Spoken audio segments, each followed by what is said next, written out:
Miles de fieles de todo el mundo y las cámaras transmitiendo en directo al planeta entero. Pero en medio de esa ceremonia que parecía perfecta, hubo un detalle que pasó desapercibido para casi todos y que el Vaticano, con una discreción calculada, decidió no mencionar. Una revelación que podría cambiar la forma en que entendemos la historia del joven beato, ahora santo. ¿Qué ocurrió realmente durante la canonización de Carlo Acutis? Quédate hasta el final, porque la verdad puede ser más sorprendente de lo que imaginas. Si te está gustando el vídeo, recuerda apoyar el canal suscribiéndote al mismo. Roma amaneció con un aire solemne, como si la ciudad entera supiera que ese día estaba destinado a convertirse en parte de la historia de la Iglesia. Desde la madrugada, miles de peregrinos comenzaron a caminar hacia la plaza de San Pedro, algunos con rosarios en las manos, otros cargando pequeñas imágenes del joven Carlo Acutis, aquel muchacho que en apenas 15 años había dejado una huella imborrable en el mundo católico. Los trenes que llegaban a la estación Termini estaban repletos de fieles que venían desde todos los rincones de Europa, y en las calles aledañas al Vaticano, se escuchaban cánticos, oraciones y hasta lágrimas contenidas por la emoción de vivir un momento irrepetible. Las cámaras de televisión ya estaban instaladas desde la noche anterior. Cadenas internacionales habían enviado a sus corresponsales, conscientes de que no se trataba de una canonización cualquiera. Carlo Acutis no era un santo de siglos pasados, ni un mártir del cristianismo primitivo. Era un joven contemporáneo, un chico de camiseta, zapatillas deportivas y pasión por la informática, que había logrado conectar la fe con el lenguaje de una generación digital. La expectación no podía ser mayor. El aire olía a incienso mezclado con la humedad de la madrugada, y cada campanada de las iglesias cercanas parecía marcar la cuenta regresiva hacia el momento más esperado. A primera vista, todo parecía en orden. Los cardenales caminaban con solemnidad, los coros afinaban sus voces y la guardia suiza vigilaba con la precisión de siempre. Pero entre los pasillos interiores del Vaticano, lejos de las miradas del público, la atmósfera era distinta. Fuentes cercanas a la organización de la ceremonia relataron que desde muy temprano había un nerviosismo inusual. Algunos miembros del personal hablaban en voz baja, otros revisaban documentos una y otra vez, como si temieran que algo inesperado ocurriera. Lo que más llamó la atención de los periodistas acreditados fue que varias zonas que normalmente se mantenían abiertas en este tipo de celebraciones fueron cerradas a último minuto. No se trataba de simples ajustes logísticos, eran accesos clave a los corredores internos que conducían directamente al altar central. A las 9 de la mañana, mientras la plaza se llenaba de cantos y banderas, un movimiento discreto en la seguridad comenzó a levantar sospechas. Policías italianos reforzaron los perímetros, y agentes vestidos de civil fueron vistos en zonas poco habituales. El protocolo estaba más rígido que nunca, y aquellos que estaban acostumbrados a cubrir este tipo de ceremonias sabían que algo fuera de lo normal estaba ocurriendo.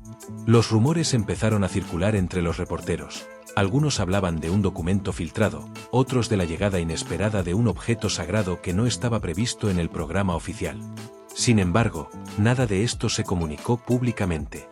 La versión oficial que se entregaba a los medios hablaba de una jornada de celebración perfecta, sin fisuras. En la plaza, los fieles solo veían sonrisas, rezos y un escenario impecablemente preparado. Pero detrás de las columnas de Bernini, donde la mirada de las multitudes no alcanzaba, las autoridades del Vaticano parecían custodiar algo con celo absoluto. Algunos testigos aseguraron haber visto a un pequeño grupo de sacerdotes trasladando una caja sellada, cubierta con tela roja, que desapareció en los pasillos laterales minutos antes de que comenzara la ceremonia.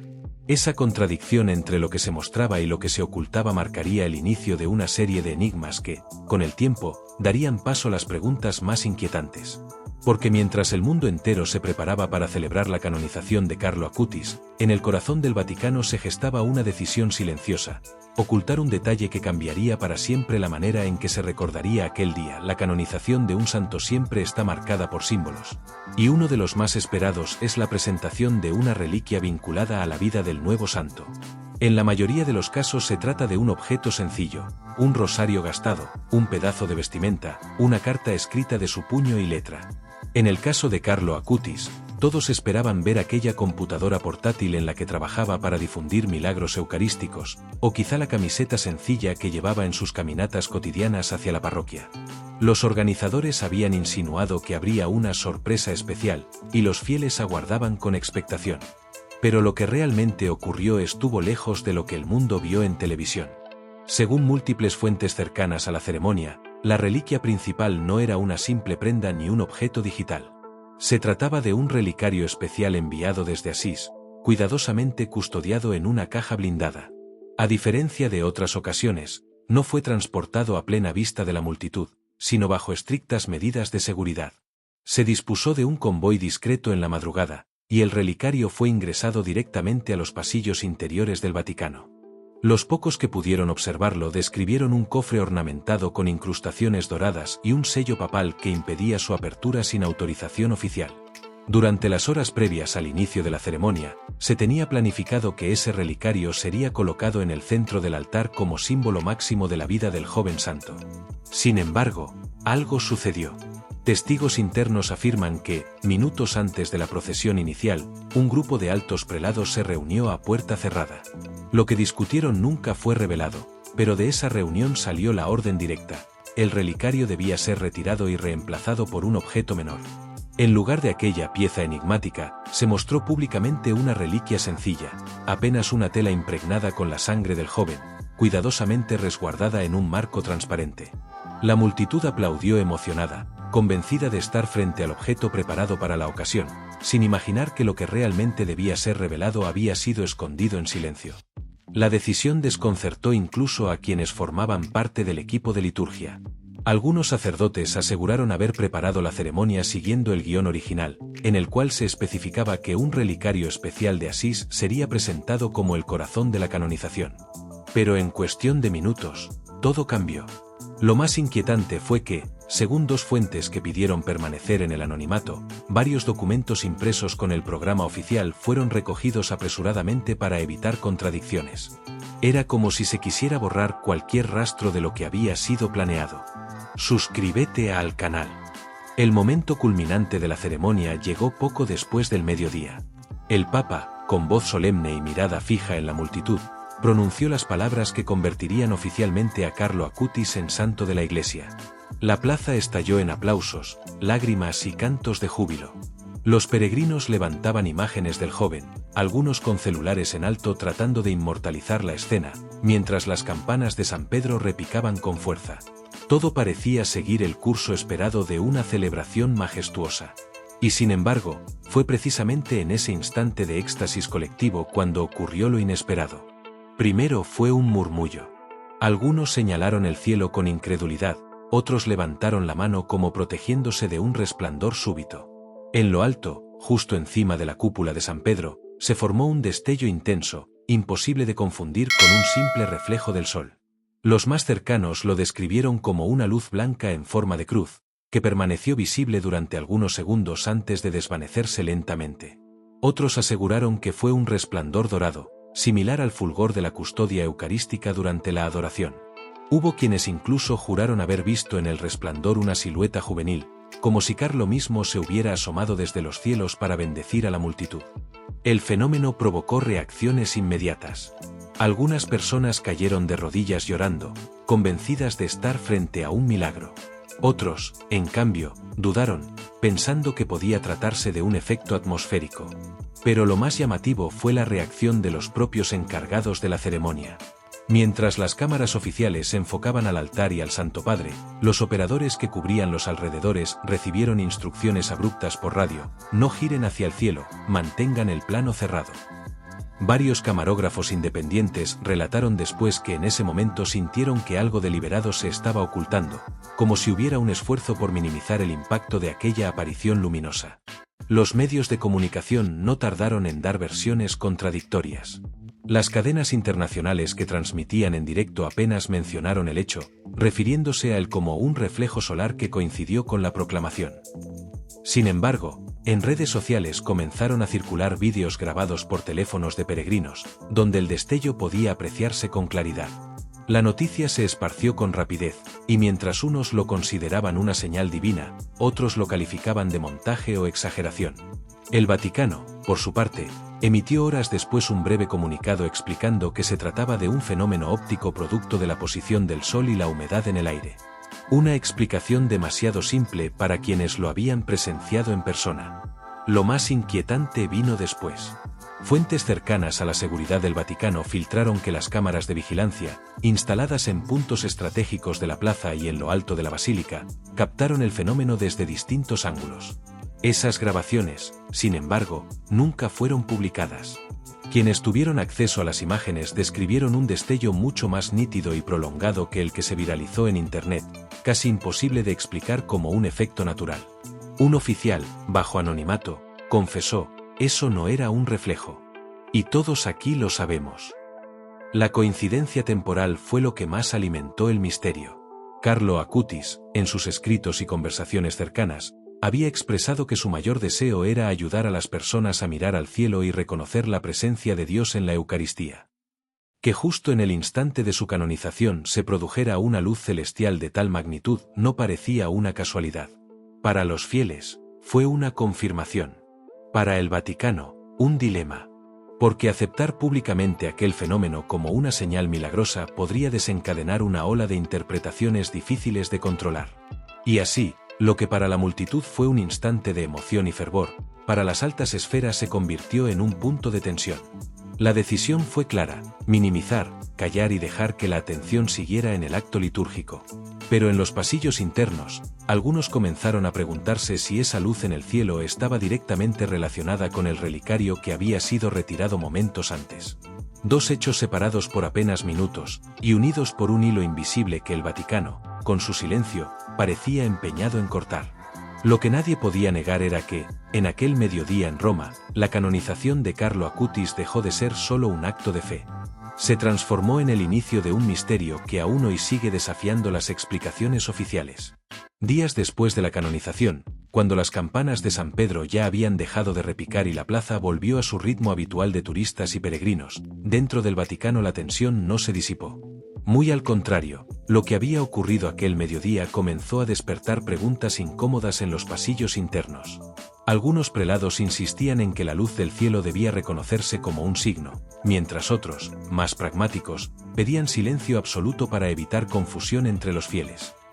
Fue entonces cuando un rumor, proveniente de los archivos más ocultos de la Santa Sede, se filtró en círculos reducidos. Carlo Acutis habría dejado escritos y testimonios que anunciaban algo sorprendente, un detalle que nunca salió a la luz pública. Los archivos apostólicos vaticanos son un enigma en sí mismos. Un lugar casi mítico, inaccesible para cualquiera que no cuente con autorización directa, donde se guardan desde cartas papales de hace siglos hasta documentos que, de hacerse públicos, podrían sacudir los cimientos de la fe. Según varias fuentes, en ese laberinto de pasillos y estanterías habría un expediente dedicado exclusivamente a Carlo Acutis, clasificado como confidencial. Este expediente, compuesto por cientos de páginas, incluiría no solo testimonios de amigos, familiares y sacerdotes que lo conocieron, sino también escritos personales de Carlo que nunca fueron divulgados al público. Lo inquietante es lo que, supuestamente, esos documentos contenían. Entre las anotaciones privadas del joven, se encontrarían referencias directas a visiones místicas que habría experimentado en sus últimos días de vida, poco antes de ser hospitalizado. Una de esas visiones, según se dice, hablaba de un signo luminoso que aparecerá cuando la Iglesia me reconozca oficialmente. La descripción, aunque breve, coincidía de manera sorprendente con lo ocurrido en la plaza de San Pedro. Y lo más impactante es que en otro fragmento Carlo habría escrito: muchos verán, pero no todos creerán. La luz será un llamado, no una prueba. Será mi forma de recordarles que Dios es real y está aquí. Si te gusta, suscríbete. Gracias. El día de la canonización pasó, y Roma retomó su ritmo habitual de turistas, peregrinos y cardenales caminando bajo las columnas de Bernini. Para el mundo, el evento había sido perfecto: un joven de la era digital convertido en santo, un acto de fe que inspiró a millones. Sin embargo, dentro del Vaticano el silencio se volvió casi pesado. Nadie se atrevía a hablar de la luz en el cielo, nadie mencionaba el relicario que fue retirado a último minuto, y mucho menos se reconocía públicamente la existencia de documentos clasificados con visiones y profecías de Carlo Acutis. La consigna parecía clara: guardar silencio, minimizar, dejar que el tiempo enterrara las preguntas. Los portavoces oficiales insistieron en la misma narrativa: un reflejo atmosférico, una reliquia menor por cuestiones logísticas, un acto litúrgico sin anomalías. Pero detrás de esos comunicados pulidos había rostros tensos, reuniones de emergencia y discusiones que nunca trascendieron. El Vaticano es experto en manejar silencios, en transformar un hecho incómodo en un recuerdo vago, y esta vez no fue distinto. Sin embargo, lo que muchos no entienden es que mientras más silencio se impone, más crecen las preguntas. Y en este caso, las preguntas no se limitaban a la prensa o a los curiosos, eran los propios fieles los que exigían respuestas. En las semanas posteriores, los peregrinos que estuvieron presentes en la plaza comenzaron a relatar con mayor detalle lo que habían visto. Historias de personas que afirmaban sentir un calor inexplicable al ver el resplandor, de enfermos que aseguraban haber mejorado de manera repentina tras ese instante, de jóvenes que confesaban haber encontrado su vocación religiosa a raíz de esa experiencia. La luz no fue solo un destello, para muchos fue un contacto directo con lo divino. El Vaticano, en cambio, mantuvo su postura rígida. Ni confirmaba ni desmentía milagros. Y esa ambigüedad, lejos de apaciguar, terminó por avivar el fuego de la sospecha. El relicario, por su parte, desapareció en un silencio aún más denso. Nadie volvió a verlo después de aquella mañana. Algunos creen que fue devuelto a Asís, otros aseguran que permanece en una bóveda subterránea del Vaticano, custodiado junto a otras reliquias inconvenientes. Lo que se dice, entre murmullos, es que ese relicario contenía algo más que un objeto físico, un mensaje, quizá una carta escrita por Carlo, o incluso un objeto que él habría considerado sagrado. De ser cierto, esa pieza podría explicar no solo el cambio repentino en la ceremonia, sino también la luz en el cielo, como si ambos hechos estuvieran íntimamente conectados. Y luego están los documentos. Ese expediente confidencial que se menciona en pasillos oscuros y que, de tanto ocultarse, parece gritar aún más fuerte. Si Carlo realmente escribió sobre un signo visible desde los cielos en el momento de su canonización, el fenómeno presenciado no fue una casualidad, fue una confirmación. Pero aceptar públicamente que un joven santo predijo con exactitud lo ocurrido en Roma significaría reconocer que Carlo fue más que un modelo de fe digital. Significaría aceptar que fue un profeta, alguien que ya había intuido que su historia no terminaría con su muerte, sino que continuaría viva, desafiando incluso a la misma institución que lo canonizó. El Vaticano parece no estar preparado para esa verdad. No lo estuvo en el pasado con otros misterios y no lo está ahora. La estrategia es la misma de siempre: callar, esperar, dejar que el tiempo diluya la fuerza del recuerdo. Pero algo cambió con Carlo. Estamos hablando de un santo que pertenece a una generación hiperconectada, cuyos fieles no se conforman con comunicados oficiales, sino que investigan, comparten y viralizan cada detalle. El silencio del Vaticano ya no tiene el mismo peso en un mundo donde la verdad se propaga en segundos, donde cada imagen, cada testimonio y cada sospecha puede convertirse en tendencia global. Y es ahí donde surge la pregunta inevitable: ¿qué más sabe el Vaticano que no se atreve a contar? ¿Qué ocultan esos archivos sellados? ¿Qué había dentro del relicario que nunca fue mostrado? ¿Qué registraron las cámaras de seguridad que aún hoy no se ha publicado? Preguntas que, hasta hoy, permanecen sin respuesta, pero que cada vez resuenan con más fuerza. Lo único cierto es que la canonización de Carlo Acutis no fue solo una celebración. Fue un punto de inflexión. Fue el día en que el cielo pareció hablar y la Iglesia decidió callar. El día en que la multitud creyó presenciar un milagro y la institución prefirió ocultar pruebas. El día en que un santo adolescente, con su vida breve pero luminosa, pareció desafiar la prudencia milenaria del Vaticano. Quizá algún día, cuando la Iglesia lo considere oportuno, la verdad completa saldrá a la luz. Quizá entonces descubramos qué fue lo que realmente ocurrió aquel mediodía en Roma. Hasta entonces, solo queda un silencio inquietante, cargado de secretos, que mantiene viva la sospecha de que Carlo Acutis todavía tiene algo que decirnos, y que el Vaticano aún no está listo para escucharlo. Si te gustan estas historias, activa la campanita y dale al like, para no perderte ningún vídeo. Gracias, suscríbete.